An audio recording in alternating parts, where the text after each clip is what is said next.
India சுதந்திரம் அடைவதற்கு பங்காற்றிய முக்கிய தலைவர்களில் ஒருவர் மோகன்தாஸ் கரம்சந்த் காந்தி. ஆங்கிலேயர்களிடமிருந்து விடுதலை பெற்ற போது காந்தியுடன் சேர்த்து இவர் பிறந்த ஊரான குஜராத்தும் உலகெங்கும் பிரசித்தி பெற்றது. அதற்கு பின் குஜராத்தில் நடந்த கோத்ரா கலவரத்துடன் மோடியின் பெயரும் உலக அரங்கில் பேசப்பட்டது. இன்று மீண்டும் உலகின் பார்வை குஜராத்தின் மீது திரும்பி இருக்கிறது. இதற்கு காரணம் பிரதமர் மோடியின் சொந்த மாநிலமான குஜராத்தில் நடந்த தேர்தல். இதன் முடிவை உலக நாடுகள் உன்னிப்பாக கவனித்து வந்தன.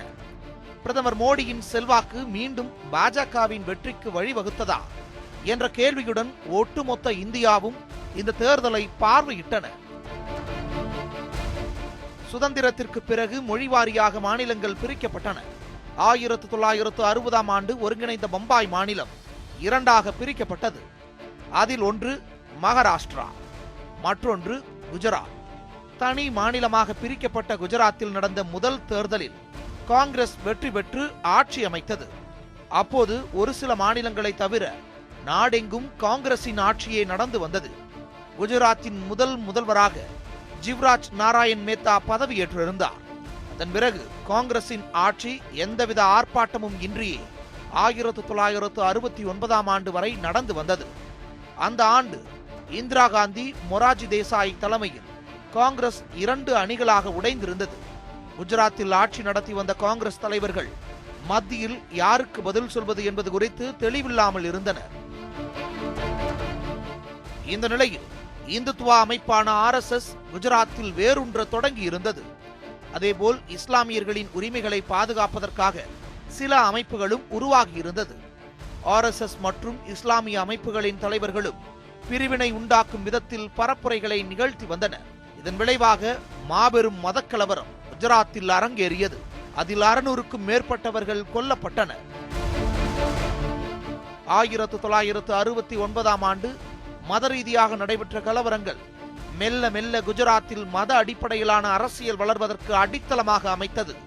அதேபோல் இந்திரா காந்தி அரசினால் கொண்டு வரப்பட்ட எமர்ஜென்சி குஜராத்தில் கடும் எதிர்ப்பை காங்கிரசிற்கு சம்பாதித்து தந்தது. இதனை அடுத்து ஊழல் ஆட்சியாக காங்கிரஸ் மாறியிருந்ததாக குற்றச்சாட்டை முன்வைத்த மாணவர்கள் நவ் நிர்மான் இயக்கத்தின் மூலம் ஆட்சிக்கு கடும் தொல்லையாக அமைந்தனர். எனினும் எதிரணியில் வலிமையான தலைவர்கள் இல்லாத காரணத்தினால் காங்கிரஸ் ஆட்சி குஜராத்தில் தொடர்ந்து கொண்டேதான் இருந்தது. அது 1992ஆம் ஆண்டு முதல் மாறத் தொடங்கியது. 1992இல் நடந்த பாபர் மசூதி இடிப்பினால் நாடு முழுவதும் கலவர பூமியாக காட்சியளித்தது. இந்த தாக்கம் குஜராத்திலும் உணரப்பட்டது. பாரதிய ஜனதா கட்சி வலிமையான சக்தியாக மாறுவதற்கு அடிப்படையாக இருந்த இந்த சம்பவம் குஜராத்தில் அடுத்து நடந்த சட்டமன்ற தேர்தலில் எதிரொலித்தது. 1995ஆம் ஆண்டு நடந்த தேர்தலில் குஜராத்தில் முதல் முறையாக பாஜக வெற்றி பெற்று ஆட்சி அமைத்தது. கேசுபாய் பட்டேல் முதல்வராக பதவியேற்றார். பாஜகவின் உட்கட்சி பூசல்களால் அவர் பதவி இழக்க நேரிட்டது. இருப்பினும் 2001ஆம் ஆண்டு மீண்டும் வெற்றி வாகை சூடினார் கேசுபாய் பட்டேல்.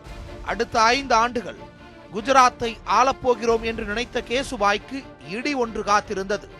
குஜராத்தில் ஏற்பட்ட நிலநடுக்கத்தினால் ஆயிரக்கணக்கானோர் உயிரிழந்திருந்தனர்.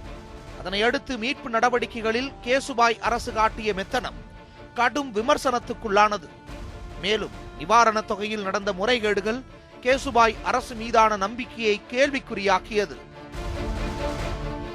நிலநடுக்கத்தின் பாதிப்புகளிலிருந்து மீளாத நிலையில் குஜராத்தில் இடைத்தேர்தல் நடந்தது. இதில் ஆளும் பாஜக தோல்வியடைந்தது. ஏற்கனவே விமர்சனத்துக்குள்ளான கேசுபாயின் தலைமை மேலும் நெருக்கடிக்குள்ளானது. குஜராத் பாஜகவின் தலைமையை மாற்ற வேண்டும் என அக்கட்சியின் மேலிடத்தில் முடிவெடுக்கப்பட்டது. கேசுபாயின் இடத்திற்கு நரேந்திர மோடி பெயர் பரிந்துரைக்கப்பட்டது. கேசுபாயிடமிருந்து கடும் எதிர்ப்புகள் கிளம்பினாலும் அவரது ராஜினாமாவிற்கு பிறகு முதல் முறையாக மோடி முதல்வராக பதவியேற்றார். கேசுபாயின் இடத்திற்கு நரேந்திர மோடியின் பெயரை LK அத்வானி பரிந்துரைத்தார். கேசுபாயிடமிருந்து கடும் எதிர்ப்புகள் கிளம்பினாலும் அவரது ராஜினாமாவிற்கு பிறகு முதல் முறையாக LK அத்வானியின் ஆதரவில் மோடி முதல்வராக பதவியேற்றார். 2001ஆம் ஆண்டு முதல்வராக பதவியேற்ற மோடி 2014ஆம் ஆண்டு பிரதமராகும் வரை அதே பதவியில் நீடித்தார். மோடியின் தலைமையில் வளர்ச்சி பாதையில் குஜராத் செல்வதாக நாடெங்கும் பேசப்பட்டது. வளர்ந்து வரும் மாநிலங்களில் குஜராத்தின் மாடலை பின்பற்ற வேண்டும் என பரப்புரைகள் நடந்தன. எனினும் மோடி ஆட்சி மீது இந்தியா மட்டுமல்லாமல் உலக நாடுகளும் முன்வைத்த விமர்சனம் கோத்ரா கலவரம். 2002ஆம் ஆண்டு குஜராத்தில் நடந்த கோத்ரா கலவரத்தில் ஆயிரக்கணக்கான மக்கள் கொல்லப்பட்டனர். இதில் பெரும்பாலானவர்கள் இஸ்லாமியர்கள். 1969இல் குஜராத் மதக்கலவரத்தில் விதைக்கப்பட்ட அடிப்படை வாதம் 2002ஆம் ஆண்டில் விஸ்வரூபம் எடுத்திருந்தது. இஸ்லாமியர்கள் மீது அரங்கேறிய கொடூரங்களை மோடி தலைமையிலான பாஜக அரசு வேடிக்கை பார்த்ததாக கூறப்பட்டது. உலக அரங்கில் அமைதி பூமியான இந்தியாவின் பெயர் கலவர பூமி என பெயர் மாற்றப்பட்டது. இது மத்தியில் ஆண்டு வந்த பாஜக அரசுக்கு பெரும் தலைவலியாக அமைந்தது. இதனால் மோடியை முதல்வர் பதவியிலிருந்து ராஜினாமா செய்ய வைக்க வேண்டும் என அப்போதைய பிரதமர் வாஜ்பாய் முடிவெடுத்ததாகவும், அந்த முடிவினை கடும் முயற்சிக்கு பிறகு பாஜகவின் மூத்த தலைவரான LK அத்வானி கைவிட வைத்ததாகவும் ஊடகங்கள் செய்தி வெளியிட்டன. அதே அத்வானிதான் மோடியை பிரதமர் வேட்பாளராக பாஜக நிறுத்த நினைத்த போது கடும் எதிர்ப்பு தெரிவித்தார் என்பதும் பாஜக வரலாற்றில் முக்கியமான ஒரு நிகழ்வு. 2002ஆம் ஆண்டு நடந்த கலவரத்திற்கு பிறகு மோடியின் முகம் நாடெங்கும் தெரிய தொடங்கியது. அதேபோல் பாஜகவும் மெல்ல மெல்ல நாடெங்கும் தனது கொள்கைகளின் மூலம் பிரசித்தி பெற தொடங்கியது. அதே வேளையில் குஜராத்தில் காங்கிரசினால் மீண்டும் எழ முடியாத அளவிற்கு பாஜகவின் தாக்கம் அதிகரித்திருந்தது. இந்த நிலையில் குஜராத் அரசியலில் நேரடியாக மோடி பங்கேற்காத சூழலில் தற்போது சட்டமன்ற தேர்தல் நடந்துள்ளது. பிரதமர் மோடியின் சொந்த மாநிலமான குஜராத்தில் நடைபெற்ற இந்த சட்டமன்ற தேர்தலில் வெற்றி யாருக்கு என்பதை இந்தியாவில் இருக்கும் அனைத்து அரசியல் கட்சிகளும் உன்னிப்பாக கவனித்து வந்தன. பிரதமர் மோடிக்கும் புதிதாக காங்கிரஸ் கட்சி தலைவராக பொறுப்பேற்றுள்ள ராகுல் காந்திக்குமான நேரடி மோதலாக இது பார்க்கப்பட்டது. ஒரு பக்கம் 22 ஆண்டுகளாக நடைபெற்று வரும் ஆட்சியை தக்க வைத்துக் கொள்ள வேண்டும் என பாஜகவினர் தீவிரமாக செயல்பட்டனர். மற்றொரு பக்கம் ராகுல் தலைமையில் குஜராத்தை கைப்பற்றினார் 2019ஆம் ஆண்டு நடைபெறவிருக்கும் நாடாளுமன்ற தேர்தலுக்கு ஏணியாக அமையும் என்ற நம்பிக்கையுடன் காங்கிரஸ் கட்சியினர் பரப்புரைகளை மேற்கொண்டனர். பிரதமராக தேர்ந்தெடுக்கப்பட்டதை அடுத்து 2014ஆம் ஆண்டில் குஜராத்தின் முதல்வர் பதவியை ராஜினாமா செய்தார் நரேந்திர மோடி. இதனையடுத்து அவரது இடத்தில் அதிக வாக்கு வித்தியாசத்தில் வெற்றி பெற்ற மூத்த தலைவரான ஆனந்திபென் பட்டேல் அமர்த்தப்பட்டார். இந்த நிலையில் பட்டேல் சமூகத்தினருக்காக இடஒதுக்கீடு கோரி ஹர்திக் பட்டேல் தலைமையில் போராட்டங்கள் வெடித்தன. குஜராத் முழுவதும் வெடித்த இந்த போராட்டம் ஆனந்திபென் அரசின் மீது கேள்விகளை எழுப்பியது. அதேபோல் மாட்டிறைச்சி விவகாரத்தில் தலித் இளைஞர்கள் மீது நடந்த கொடூர தாக்குதலும் பாஜக அரசு மீது அதிருப்தியை ஏற்படுத்தியது. இதில் தலித் சமூகத்தினரை ஒருங்கிணைத்து மாபெரும் ஊர்வலம் ஒன்றை ஜிக்னேஷ் மேவானி என்ற இளைஞர் நடத்தி காட்டினார். 2002ஆம் ஆண்டு நடந்த கோத்ரா கலவரத்திற்கு பிறகு பாஜகவின் ஆட்சி மீது கரும் புள்ளிகளாக இந்த விவகாரங்கள் அமைந்தன. இந்த இரண்டு விவகாரங்களிலும் குஜராத்தின் முன்னாள் முதல்வரும் பிரதமருமான நரேந்திர மோடி மௌனமாக இருந்தது மேலும் மக்களிடையே கசப்பை அதிகரித்தது. அதேவேளையில் ஹர்திக் பட்டேல் மற்றும் ஜிக்னேஷ் மேவானி என்று பாஜகவை எதிர்க்கும் மக்கள் செல்வாக்கு பெற்ற 2 இளைஞர்களை அக்கட்சி சம்பாதித்திருந்தது. படேல் போராட்டம் மற்றும் உனாவில் நடந்த தலித் போராட்டங்களை கட்டுப்படுத்த முடியாத அரசு என ஆனந்திபென் பட்டேல் மீது விமர்சனங்கள் முன்வைக்கப்பட்டன. இதன் விளைவாக ஆனந்திபென் பட்டேல் தனது முதல்வர் பதவியிலிருந்து விலக நேரிட்டது. இவருக்கு பிறகு விஜய் ரூபானி குஜராத்தின் முதல்வராக பதவியேற்றிருந்தார். 4 ஆண்டுகளில் குஜராத்தின் ஆட்சி அதிகார பீடம் 3 பாஜக முதல்வர்களால் மாற்றியமைக்கப்பட்டிருந்தது. இந்த மாற்றங்கள் நிலையான ஆட்சி இல்லாதது போன்ற தோற்றத்தை ஏற்படுத்துவதாக அரசியல் வல்லுநர்கள் விமர்சித்தனர். இதே வேளையில் கடந்த மார்ச் மாதம் நடைபெற்ற 5 மாநில தேர்தலில் 4 மாநிலங்களில் பாஜக ஆட்சி அமைத்தது. இது மோடியின் வெற்றியாக நாடெங்கும் பிரகடனப்படுத்தப்பட்டது. பஞ்சாபில் மட்டும் காங்கிரஸ் ஆட்சி அமைத்திருந்தது. குறிப்பாக உத்தரப்பிரதேசத்தில் சமாஜ்வாதி கட்சியுடன் கூட்டணியாக சேர்ந்து போட்டியிட்டு தோல்வியடைந்தது காங்கிரசிற்கு மிகப்பெரிய பின்னடைவாக பார்க்கப்பட்டது. காங்கிரஸை வழிநடத்துவதற்கு ராகுல் காந்தி ஏற்றவரா என்ற கேள்வி எழுந்தது.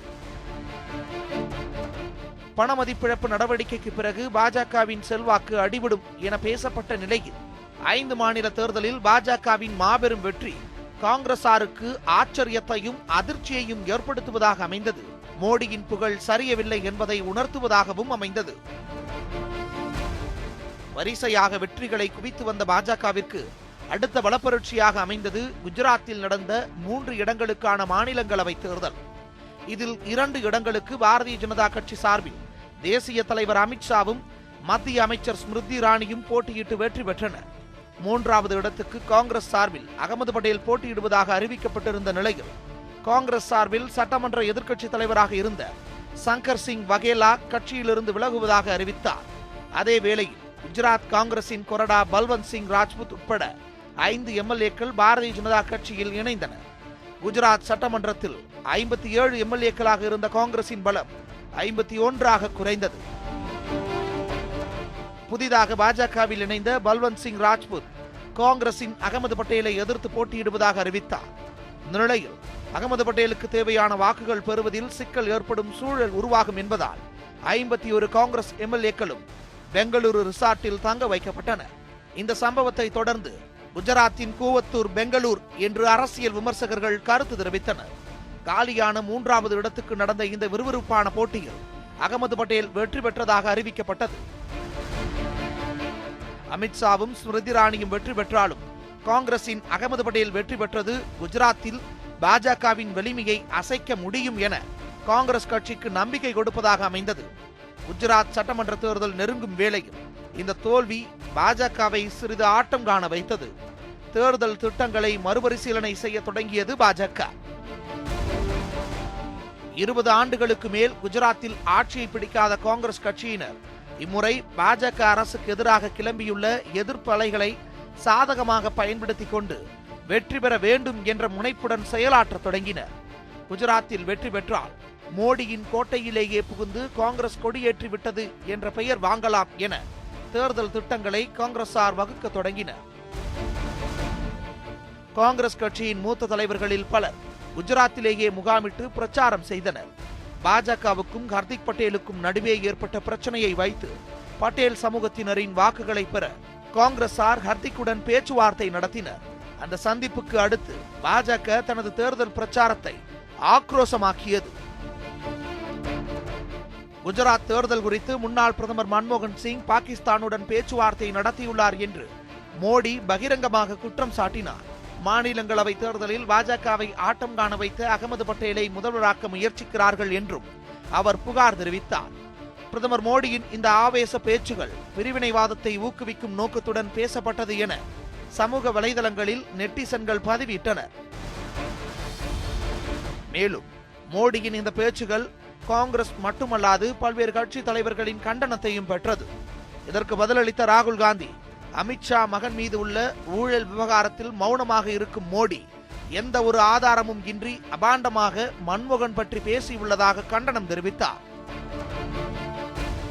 பாஜகவினரின் சர்ச்சை பேச்சுக்கு சற்றும் குறைந்தவர்கள் இல்லை என்பதை நிரூபிப்பது போல் காங்கிரஸ் கட்சியின் மணிசங்கர் ஐயர் பேசியது பெரும் பரபரப்பை ஏற்படுத்தியது. பிரதமர் மோடியை தரக்குறைவாக விமர்சித்ததாக கூறி மணிசங்கர் ஐயரை கட்சியிலிருந்து தற்காலிகமாக நீக்குவதாக காங்கிரஸ் அறிவித்தது. அதேபோல் குஜராத்தின் சோம்நாதர் கோவிலுக்கு சென்ற ராகுல் இந்து அல்லாதவர்களுக்கான குறிப்பேட்டில் கையெழுத்திட்டதாக சர்ச்சையை கிளப்பியது பாஜக. இந்த 2 சம்பவங்களும் காங்கிரசுக்கு பின்னடைவை ஏற்படுத்தும் என அரசியல் வல்லுநர்கள் பேசினர். இந்த நிலையில் தேர்தலுக்கு சில தினங்களுக்கு முன் குஜராத்தில் யார் வெற்றி பெறுவார்கள் என்பதற்கான கருத்து கணிப்புகள் வெளியிடப்பட்டன. குஜராத்தில் உள்ள 182 தொகுதிகளில் 2 கட்டமாக தேர்தல் நடைபெற்றது.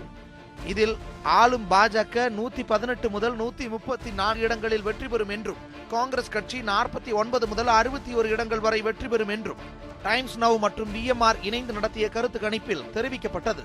அதேபோல் இந்தியா டுடே மற்றும் ஆக்சிஸ் குழு இணைந்து நடத்திய கருத்து கணிப்பில் பாஜக 115 முதல் 125 இடங்களில் வெற்றி பெறும் என்றும் காங்கிரஸ் 57 முதல் 65 இடங்களில் வெற்றி பெறும் என்றும் தெரிவிக்கப்பட்டிருந்தது. மேலும் APP மற்றும் CDS குழுவினர் இணைந்து நடத்திய கருத்து கணிப்பில் பாஜக 113 முதல் 121 இடங்களில் வெற்றி பெறும் என்றும் காங்கிரஸ் 58 முதல் 64 இடங்களில் வெற்றி பெறும் என்றும் தெரிவிக்கப்பட்டிருந்தது. இந்த கருத்து கணிப்புகள் வெளியானதும் இது உண்மை அல்ல என பல்வேறு எதிர்க்கட்சிகள் குரல் எழுப்பினர். பாஜகவோ 22 ஆண்டுகளாக நடந்து வந்த தங்களது நல்லாட்சிதான் கருத்து கணிப்புகளில் எதிரொலித்ததாக கூறியது. குஜராத் சட்டமன்ற தேர்தல் 2 கட்டமாக நடைபெறும் என அறிவிக்கப்பட்டு முதற்கட்ட தேர்தல் கடந்த 9ஆம் தேதி நடந்தது. இதில் 68% வாக்குகள் பதிவாகின. இதனிடையே 2ஆம் கட்ட தேர்தல் நடைபெறும் முன்னே குஜராத் தேர்தல் தொடர்பாக காங்கிரஸ் தலைவர் ராகுல் காந்தி பேட்டி அளித்ததற்காக விளக்கம் கோரி அவருக்கு தேர்தல் ஆணையம் நோட்டீஸ் அனுப்பியது. அதேபோல் இந்த பேட்டியை ஒளிபரப்பிய சேனல்கள் மீது நடவடிக்கை எடுக்க குஜராத் தலைமை தேர்தல் அதிகாரிக்கு தேர்தல் ஆணையம் அறிவுறுத்தியது. இந்த நடவடிக்கைகளை விமர்சித்த காங்கிரசின் ப. சிதம்பரம், மோடி, அமித்ஷா போன்றவர்களும் 2ஆம் கட்ட தேர்தலுக்கு நடுவே பேட்டி அளித்தனர். ஆனால் ராகுல் மீது மட்டுமே நடவடிக்கை எடுக்க ஆணையிட்டு இருப்பது பாஜகவின் அதிகார மீறல்களை அப்பட்டமாக எடுத்துக்காட்டுவதாக அமைந்திருப்பதாக விமர்சித்தார். அதேபோல் தேர்தலின் நடுவே பிரதமர் மோடி அகமதாபாத் நகரில் சபர்மதி ஆற்றிலிருந்து தண்ணீரில் மிதக்கும் கடல் விமானம் மூலம் மக்சேனா மாவட்டத்தில் உள்ள தோராய் அணைக்கும் அம்பாஜி கோவிலுக்கும் சென்றார். அது தேர்தல் நன்னடத்தை விதிகளை மீறுவதாக இருந்ததாக காங்கிரசார் புகார் எழுப்பினர். ஆனால் எந்தவித விளக்கமும் தேர்தல் ஆணையத்திடமிருந்து கொடுக்கப்படவில்லை. இந்த நிலையில் காங்கிரஸ் தலைவராக ராகுல் காந்தி பொறுப்பேற்றிருந்தார். தலைவராக வெற்றி பெற வேண்டும் என்ற அழுத்தம் ராகுலுக்கு இருப்பதாக ஊடகங்களும் அரசியல் வல்லுநர்களும் கருத்து தெரிவித்தனர். இதனையடுத்து இந்த மாநிலத்தின் 2ஆம் கட்ட தேர்தல் 93 தொகுதிகளில் 14ஆம் தேதி நடந்தது. இதில் கிட்டத்தட்ட 70% வாக்குகள் பதிவாகின. இதற்கு பிறகு தேர்தலுக்கு பிந்தைய கருத்து கணிப்புகள் வெளியிடப்பட்டன. இதில் டைம்ஸ் நவ் மற்றும் VMR குழு நடத்திய கருத்து கணிப்பில் ஆளும் பாஜக 109 தொகுதிகளில் வெற்றி பெறும் என தெரிவிக்கப்பட்டது. காங்கிரஸ் கட்சியினர் 70 இடங்களில் வெற்றி பெறுவார்கள் என்றும் அதில் குறிப்பிடப்பட்டது. அடுத்ததாக ரிபப்ளிக் சி வோட்டர் இணைந்து நடத்திய கருத்து கணிப்பில் பாஜக 108 இடங்களிலும் காங்கிரஸ் 74 இடங்களிலும் வெற்றி பெறுவார்கள் என தெரிவிக்கப்பட்டது. மேலும் நியூஸ் நேஷன் நடத்திய கருத்து கணிப்பில் பாஜக 124 முதல் 128 தொகுதிகளிலும் காங்கிரஸ் 52 முதல் 56 வரையிலான இடங்களிலும் வெற்றி பெறுவார்கள் என கூறப்பட்டிருந்தது. இவ்வாறு தேர்தலுக்கு முந்தைய மற்றும் பிந்தைய கருத்து கணிப்பு இரண்டிலும் பாஜகவே வெற்றி பெறும் என கருத்து கணிப்புகள் தெரிவித்தன. கருத்து கணிப்புகளை உறுதிப்படுத்தும் வகையிலேயேதான் தேர்தல் முடிவுகள் இன்று வெளியாகியுள்ளன. பெரும்பான்மை பலத்தோடு குஜராத்தில் மீண்டும் ஆட்சி பீடத்தில் அமர உள்ளது பாஜக. நரேந்திர மோடி தலைமையிலான பாஜகவின் வெற்றிகள் தொடர்வதாக கூறி அக்கட்சியினர் கொண்டாட்டத்தில் ஈடுபட்டனர். மேலும் நாடு முழுவதும் அடிக்கும் மோடி அலை மேலும் வலுப்பெற்றிருப்பதாக அரசியல் வல்லுநர்கள் கருத்திட்டனர்.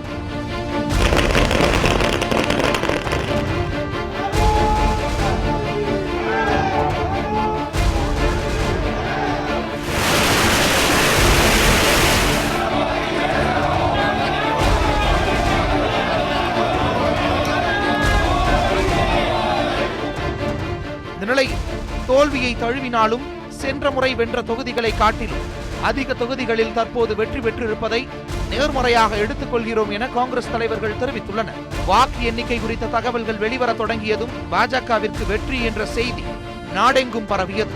தமிழகத்தில் உள்ள பாஜக அலுவலகத்தில் அக்கட்சி ஆதரவாளர்கள் இனிப்பு வழங்கி வெற்றியை கொண்டாடினர்.